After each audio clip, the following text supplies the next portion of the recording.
दोस्तों, हमारे जीवन के सभी प्रकार के समस्याओं और उलझनों का हल हमारे वैदिक ग्रंथों और विद्वानों की नीतियों में मिल जाता है, जो एकदम सटीक और कल्याणकारी होता है। आज हम ऐसे ही एक महान विद्वान और राजनीतिक महर्षि विदुर की नीतियों की चर्चा करेंगे और इसके सहायता से बातचीत के दौरान बुद्धिमान लोगों की पहचान करने का तरीका सीखेंगे, जिसे जानकर आप भी उन विद्वान लोगों की श्रेणी में आ जा सकते हैं। तो चलिए स्टार्ट करते हैं। विदुर अपने पहली नीति में बताते हैं कि जो व्यक्ति किसी विषय को शीघ्र समझ लेता है, उस विषय के बारे में धैर्यपूर्वक सुनता है और अपने कार्यों को कामना से नहीं बल्कि बुद्धिमानी से संपन्न करता है तथा किसी के बारे में बिना पूछे व्यर्थ की बात नहीं करता है, वह बुद्धिमान कहलाता है। इस नीति के अनुसार जो व्यक्ति समझने, सुनने और बोलने में कुशल है, वह बुद्धिमान के श्रेणी में आता है।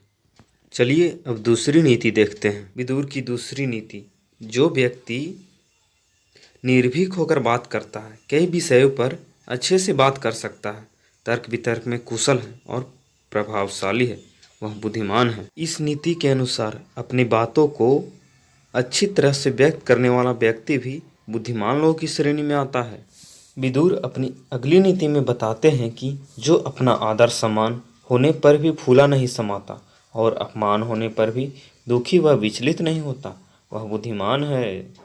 इस नीति के अनुसार जो व्यक्ति अधिक आदर होने पर अधिक प्रफुल्लित नहीं होता और घमंड नहीं करता, अपने को दूसरे के समान समझता है, दूसरे से ऊंचा नहीं, तथा अपमान होने पर अधिक विचलित नहीं होता है, वह व्यक्ति भी बुद्धिमान लोगों की श्रेणी में आता है।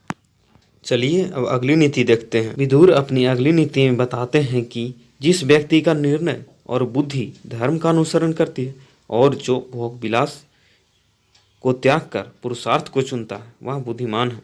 अर्थात जो व्यक्ति निर्णय लेने में कुशल है और जो निर्णय धर्म के अनुसरण करके लेता है तथा भोग विलास में खुद को लिप्त नहीं करता है, वह बुद्धिमान लोगों की श्रेणी में आता है। विदुर अपनी अगली नीति में बताते हैं कि जिस व्यक्ति की विद्या उसके बुद्धि का अनुसरण करती है, बुद्धि उसके ज्ञान का, तथा जो भद्र पुरुषों की मर्यादा का उल्लंघन नहीं करता है, वह भी बुद्धिमान लोगों की श्रेणी में आता है। अर्थात जो व्यक्ति विद्या, बुद्धि और ज्ञान में समन्वय बनाकर रखता है, वह व्यक्ति बुद्धिमान है।